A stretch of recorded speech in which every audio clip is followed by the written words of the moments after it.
निगरान वज़ीर आला पंजाब का रात गए लाहौर में PIC और मियां मुंशी अस्पताल का अचानक दौरा। मुंशी अस्पताल के डिप्टी मेडिकल सुपरिटेंडेंट ड्यूटी छोड़कर घर पर सोते पाए गए। मोहसिन नकवी का गैर हाजिर DMS को तब्दील करने का हुक्म। कराची पुलिस ऑफिस पर हमले की तहकीकात में अहम पेशरफ्त। गाड़ी जिस शोरूम से खरीदी गई उसके मालिक ने बयान कलमबंद करा दिया।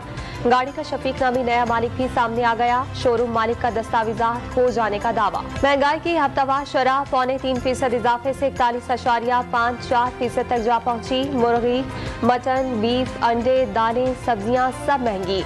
खुर्दनी तेल, घी, दूध, दही और अंडों की कीमतों में भी बड़ा इजाफा। कराची के लियारी एक्सप्रेस वे पर पब्लिक ट्रांसपोर्ट के किराए में 50 रुपए इजाफा। मच्छर कॉलोनी से सोहराबकोट तक 70 के बजाय 120 रुपए लिए जाने लगे। ममनुआ फंडिंग केस में इस्लामाबाद की बैंकिंग अदालत का इमरान खान को मंगल के रोज पेश होने का हुक्म।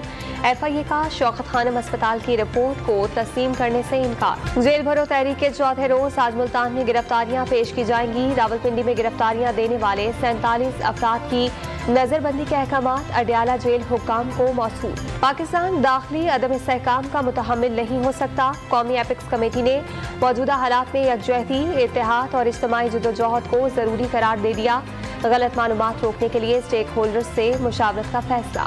हुकूमत ने एडिशनल डायरेक्टर जाहिद शाह को चेयरमैन नैब तैनात कर दिया। नोटिफिकेशन के मुताबिक नए चेयरमैन की तकर्रुरी तक फराइज सर अंजाम देते रहेंगे। इस्लामाबाद में 12 कहो बाईपास पर जेर तामीर पुल की शेल्टरिंग गिर गई।